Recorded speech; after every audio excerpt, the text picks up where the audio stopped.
Welcome to the Alignment Blueprint. I'm your host, Callie. I'm a holistic life and business strategist. I also happen to be extremely passionate about holistic healing and growth. With over 13 years of experience, I've worked with clients from all walks of life.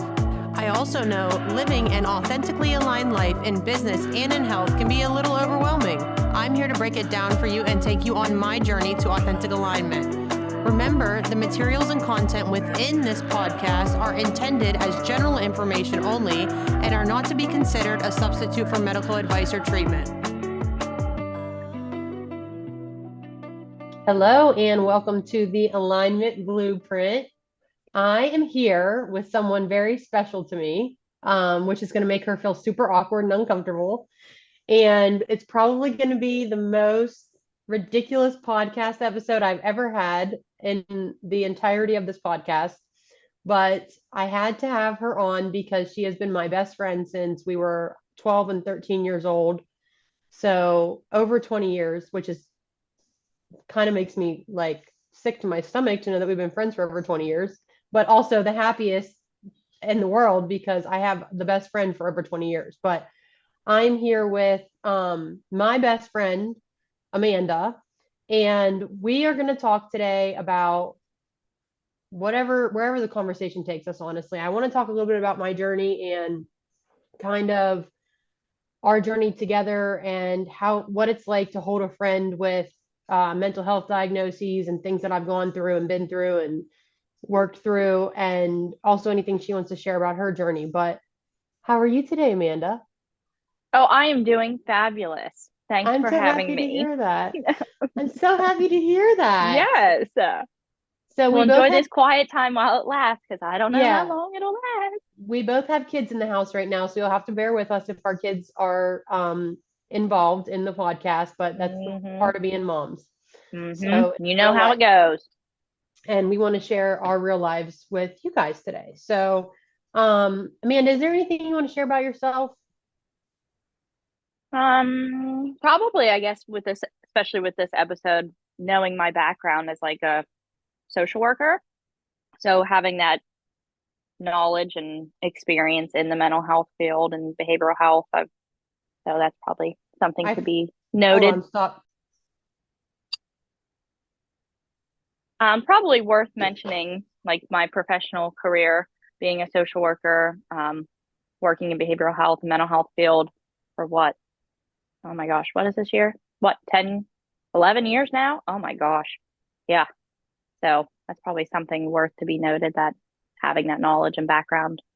Do you think that helped you with me along the way? Absolutely.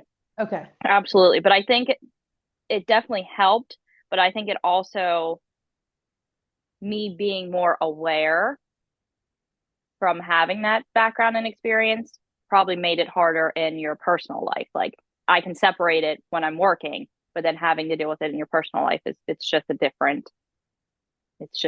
Like you can cut off your work life, like you can cut feelings attached, that emotional attachment to it, but in your personal life it's more difficult.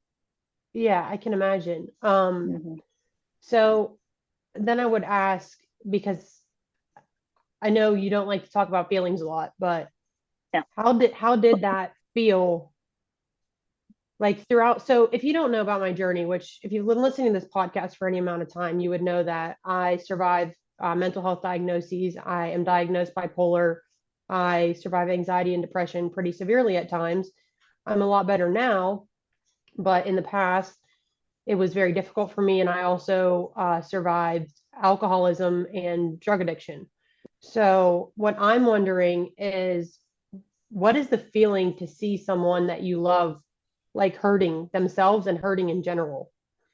I mean, it's definitely difficult. I mean, I could, back before you had your diagnosis, I could literally have written a book and like tracked your episodes. Like I knew when you were manic, I knew when the depression was going to come. Like I could see the steps that you were doing that were going to be leading you into those episodes. And like I knew, I'm like, here we go, it's coming. Like I could, predict it, and I could sit there and tell you what to do until I'm blue in the face, but at the end of the day, you're going to make your decisions, you're going to make your choices. And, a lot of that is based off of how you're feeling, what you're doing. If you were, drinking more, then obviously that's going to have an effect on some of those things. But I think for me, how I always approached it was just being there and being that safe space. And it's like, I'm not going to tell you what to do. Like, I'm just going to be here to support you. And when the next step comes, it comes, I think that's the best thing you can do. Trying to bring someone back to a reality they're not ready to accept or can't deal with yet, you're going to get nowhere. They're just going to cut from you. And it's then, what safe space do they have? So I think just allowing that person to go through it safely. Now, obviously, if there's some safety concerns, then you got to be like, hey, all right, you know. But I think I did that with you a few times, like cut the shit, Yeah, you being did. very real about things, but just being there to support is the biggest takeaway. You can't My make someone change that's not ready. They'll get exactly. there when they get there. And it's, Yeah. yeah. You can't force them into it because that just pushes them away even more. Mm-hmm. I learned about myself and other people in my life. Yep. But the best thing you ever did for me was not judge me wherever I was on my Mm-hmm. journey. You let me be where I was, and Absolutely. you held space for me exactly where I was. And that's, if Mm-hmm. you're working with anybody or loving someone who is in active addiction or dealing with a undiagnosed mental health diagnoses, or they're diagnosed and they're not properly caring for themselves, you just have to hold space for where they're at, or grieving Mm-hmm. even, because if you try to push them too hard, it's just going to push them away, which you never did Absolutely. for me. And I remember a few times, more times than I could probably count, me reaching out to you and saying, Amanda, I need to go to the hospital. Which hospital Mm-hmm. do I go to? What do I Yep. do? And the Yep. first time before I went, reaching out to you multiple times before that, because I knew I needed to go, but I was so scared. And you made it safe for me to admit myself into the hospital to keep myself safe from myself. Yeah. Yeah. I remember that. And I was like, told you like what the process would be like. And I said, just make sure you know my number, write me down as a contact. And then you would Mm-hmm. call me or I would call the unit and I talked to the nurses and would check in. And then whenever you had access to the phone, you would call me, which I remember I didn't answer the first few times because it was an unknown number. And I'm like, I'm not answering this. I was in Altoona and you left me a voicemail. You're like, it's me, you jerk, answer the phone. And I was like, oh, I was like, unknown number. I kept declining it. They have to probably do that to keep it safe, Yeah, huh? yeah, yeah. Okay. Because, you can't have, you're not really supposed to have people like outside calling in. And they do try to restrict outside because it's, there's a lot of reasons that people are in those units. So having Mm-hmm. that outside world, it's just like if you're going through like inpatient drug and alcohol rehab, like they cut you off from the outside world for a reason. Like they Yeah. don't, you have to focus on the you. Yeah, exactly. Which is hard because you're kind of in a bubble when you're in the hospital or in an inpatient facility, and then you leave that facility and you're back in the real world. So it's definitely an adjustment.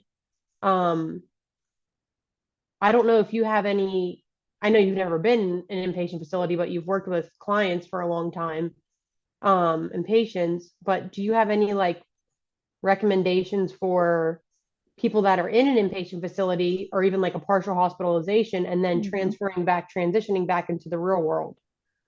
Um, I think definitely taking away with what you learned, um, whether it's coping skills or, um, like ways to think differently, like whatever you learned, what is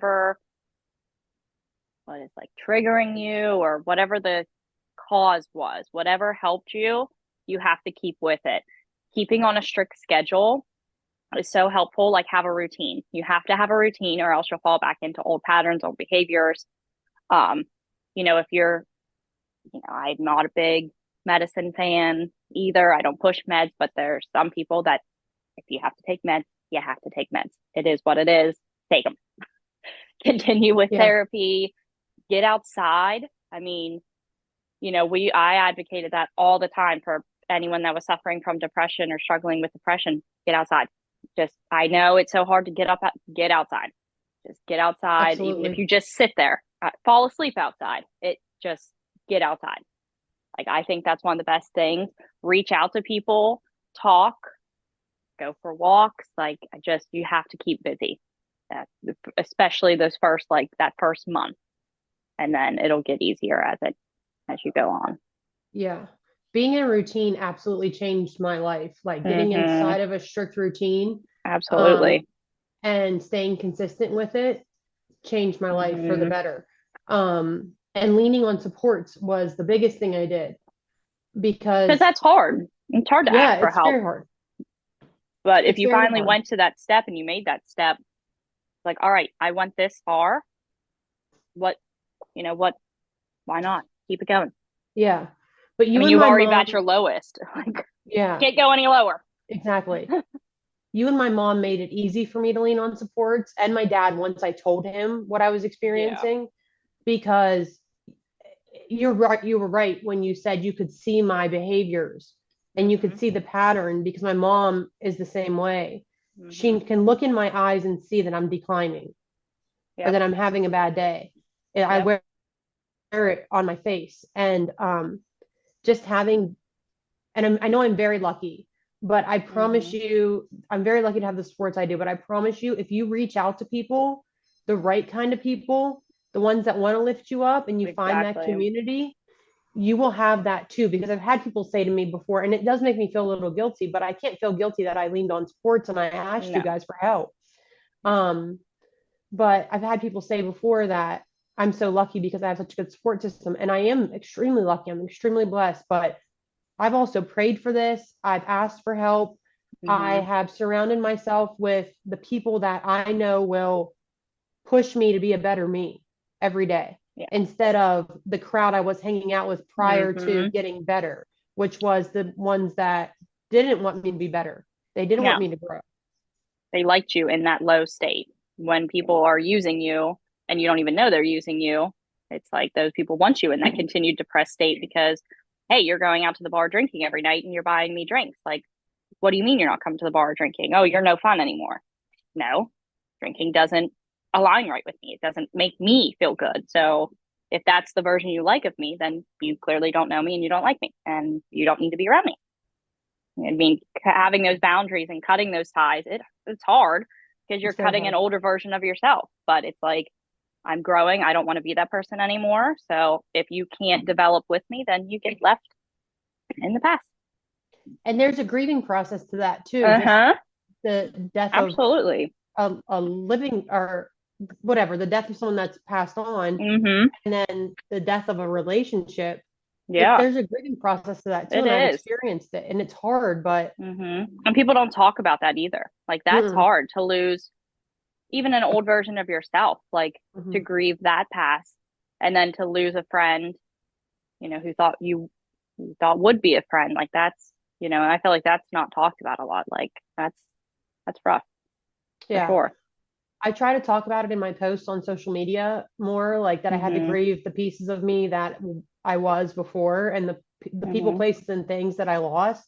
Yeah. But it enabled me to open up. Like, I don't know if you feel like this, but um, ever since we graduated, we've always, I felt like had a good relationship, a close relationship, and we've always stayed close no matter what. And a very open relationship. And I forgot where I was going with that because I thought I froze for a second. But hold Yeah, on, let you me. did. Yeah, I thought so.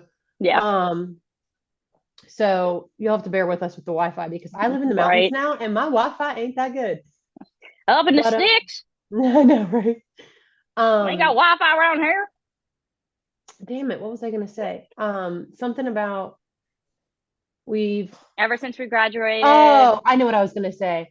We've always had a good relationship, but I feel like right now our relationship is the healthiest and the best it's ever been. Yeah. It's a different level. Like, It, I don't know, like, not that it was ever just at the surface, yeah. because it wasn't, but yeah, it's way, yeah, I don't know the words for it. I Well, don't I know. feel like we can truly depend on each other now because we're both Yeah. in a really good place because we've both gone through ups and Surrounded by downs the in our. right people. Yeah. We've both gone through ups and downs in our lives and did a lot of things that, weren't the healthiest for us, me more so than you, but Eh, yeah. I don't know. I think my people selections were a little bit unhealthier than yous. Than yous. Oh Then my use. goodness. You're Than from the yous. sticks now too. See, I made fun of it, and that's what I get. I Yep. get for being rude. When you're That's what bad, you get something for bad always judging. happens. But yeah, I think that I finally feel like you can depend on me too. Not that you couldn't depend on me before. I know Yeah, I was there for you as a friend, for but sure. like I'm a more consistent friend now because I'm a more consistent human being. Yeah. Because Mm-hmm. I do things every day to make myself really proud of myself. And I actually want to be there. Like for a long time, I was embarrassed to be around your kids Mm-hmm. because I was doing so bad. I didn't want anybody to see me like that. I was embarrassed to be around family that I loved and knew me healthy-ish because this is the Yeah. healthiest I've ever been. But um I didn't want people to see me like that loved me so much because I Mm-hmm. didn't want you guys to hurt, but you were seeing it anyway and Oh seeing yeah. it and hurting with me. Because you can't hide that stuff. No. And I knew when you were doing things, and I mean, especially when you're around this area, there's no secrets, everyone Yeah. talks. And even when you were states away, like you could call me and I knew. I, I knew. Like that. Yeah. We always know. Have you heard? Authentic Alignment, the Business Accelerator, is open for enrollment. In this small, tight knit container of like minded female entrepreneurs, you will gain the foundation and growth to start or scale your woman owned business to one of wild abundance. With weekly calls, our specialized healing component, individualized support, and lifetime access, we have co created a container like no other. Feeling the call? We are here and we are waiting for you. Need more one-on-one support? Rise Up, my 6-month life and business mentorship, is accepting applications. This is a container where impact meets income. Have questions? Head to my website, callitony.com/riseup. And that Mm-hmm. makes a lot of sense because my mom was the same way. She could tell just from my voice, Oh from yeah. my face. Even the stories of like what you were doing, I'm like, okay, I can figure out who you're surrounding yourself with, and it's like, well, I think that's mm-hmm. the biggest thing is if you can take anything away from this, the two things I'd love you to take away, not you, but the people listening, Yeah. um, are let people be where they are in their journey, but be there to support Mm-hmm. them and don't judge them. And if you're in the fight mode or the flight mode of any kind of suffering, please surround yourself with better people that lift you up and make you want to be better and truly make you feel like your cup is full because there is a whole nother side to the suffering. And when you surround yourself with the people that are aligned with the life you truly want to live, it changes everything. Like Yeah.